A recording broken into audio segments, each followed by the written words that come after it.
I can't see through the mud, but I might be able to work out where it's likely to be less deep. We need sticks, he added, whisked out the knife he'd been using for preparing the rabbit, and started choosing branches from the bushes. When he'd cut them, I looked at them disappointed that I wasn't going to have one. Stupid feet. Why did I have to be carried?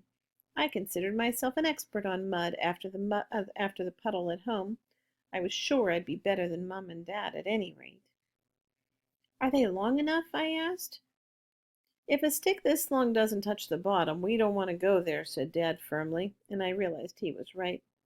The child on the donkey? Asked the guide again, but without much hope in his voice. Donkey has the packs and is going to show us the way, isn't she? Asked Dad. Adding the child will put her off balance and make her sink more. I quite liked riding donkeys, and I thought that the guide always knew best. I was also not looking forward to hanging on if Dad slipped again, though if he managed to fall the same way as before, I was satisfied I'd probably stay pretty dry, although Dad might go under. The guide, unusually, started to chivvy the donkey around the bank to show her that we really had to cross. The donkey thought it would be a far better idea if we just followed this bank where the ground was safe and dry, but finally she got the message. She went backward and forward, putting a front hoof in here and trying another there, her ears stuck hard forward. She slowly narrowed down an area about 2 feet of bank wide. Then she did some more checking and sideways shuffling and took quite a bold step out into the mud. Soon she was walking and the mud only came up to just above each hoof. Dad said, "Clever old thing. I wonder how the system works." "It's like she can see through the mud," I said. We took up our old positions again, but this time I felt it was Dad worrying about Mum instead of the other way around.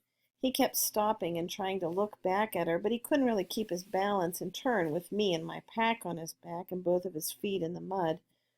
"You look straight ahead, Dad, at the donkey and the guide, and I'll keep checking on Mum," I said at last, and he said, "Okay, good idea."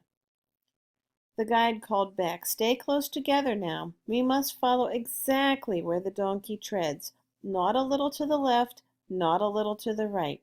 I will follow her exactly, you follow me exactly, and the person behind you does the same.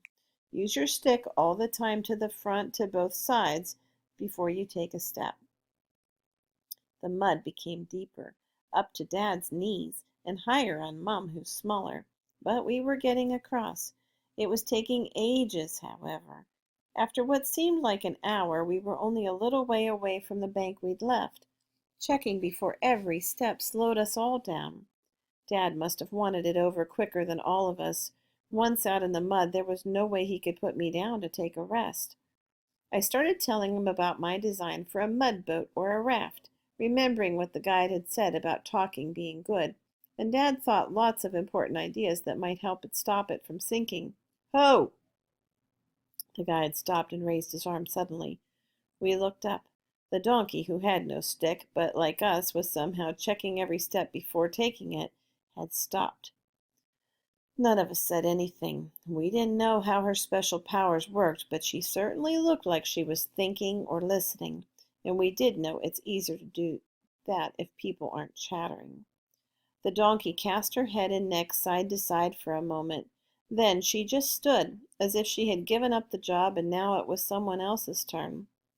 Carefully, the guide waded up to the donkey's hindquarters and, staying close to her side, felt along her back until he reached her head.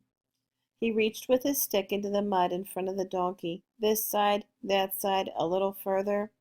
Our hearts sank as we saw the stick disappearing.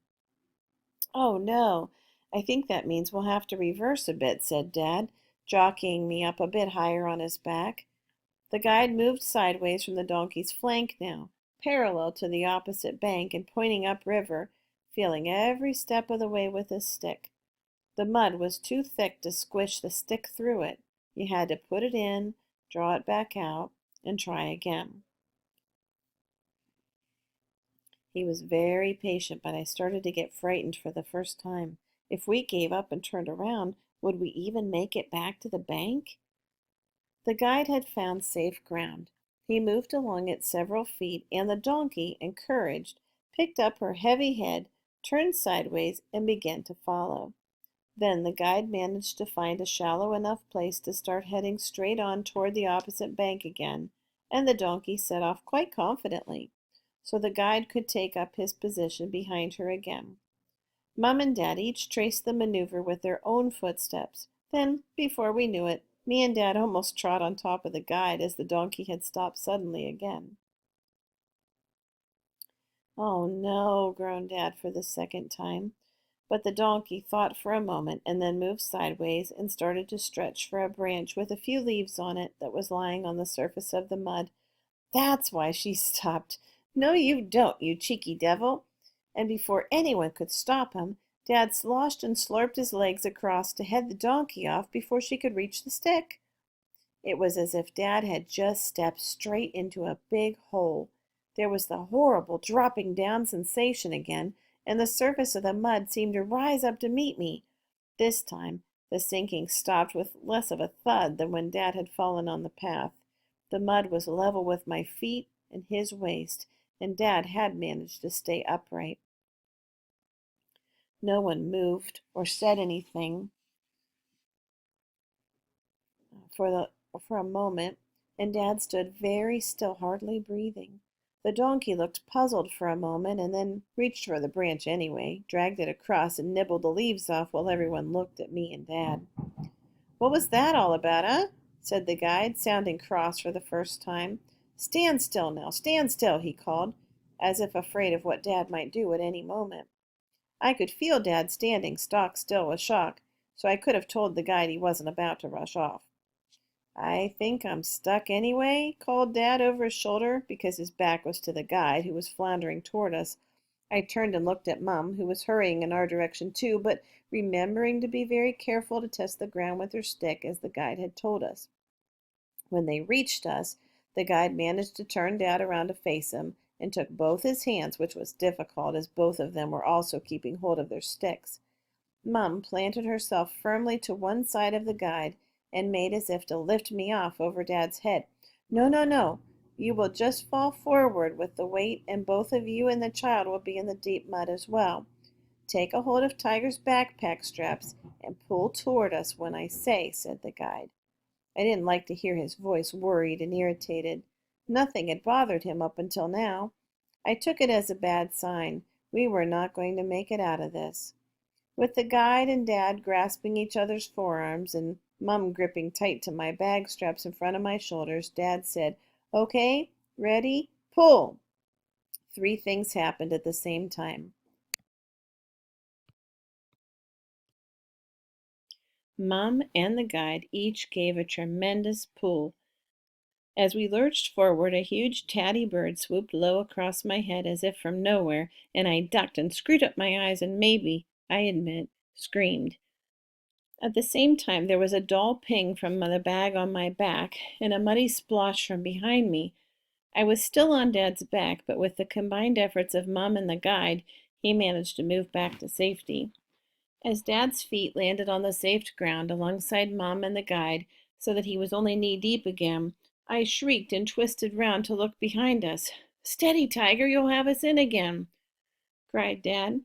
"But the fish, Mum!" The cooking pot had landed on the surface of the deep mud and was sinking rapidly. You never know with Mum. For all my frantic shrieking, I still didn't know if she realized how important it was to save the fish. She might well have said, "Oh, for goodness sake, Tiger, you and Dad might have been killed. Stop going on about a fish." But she darted her arms out to grab the pot, not taking a step from safe ground, and grabbed the string tied to the handles. She pulled, but the string was slithery with mud, and her hands flew off. The pot was still sinking. She bent down further and grabbed both the pot's handles and pulled. "It's stuck. I don't believe it. It's stuck faster than you or Dad." "The fish! Save the fish!" I screamed now, despairing. Mum said afterward that it was those words that gave her the idea. The pot had sunk further until the mud was almost over the lid. Scrabbling at the elastic bands with her thin fingers, Mum got them off and pulled off the lid, with a great slurping sound from the mud. In the same gesture, she flung it wildly away. As she isn't great at throwing, it landed smack near Dad and splattered our faces with mud. She had her hand in the pot. As the mud flowed in and over the edges, out came her hand as the pot disappeared from sight. "Did you get it? Did you get the fish?" I screamed, still wild, not daring to believe she could have.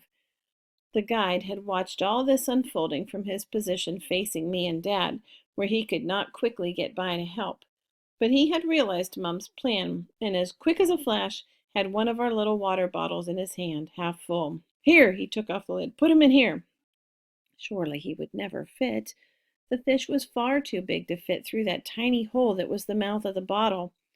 With another of her deft movements, Mum's hand was over the neck of the bottle and, "There," she said.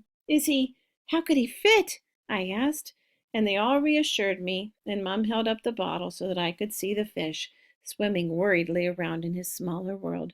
He, he looks smaller," I said, worried but relieved. "Fish can't shrink, can they?" I asked the guide. He didn't answer that one. "It is lucky he is small anyway," he said, "or he would never have fitted in the bottle."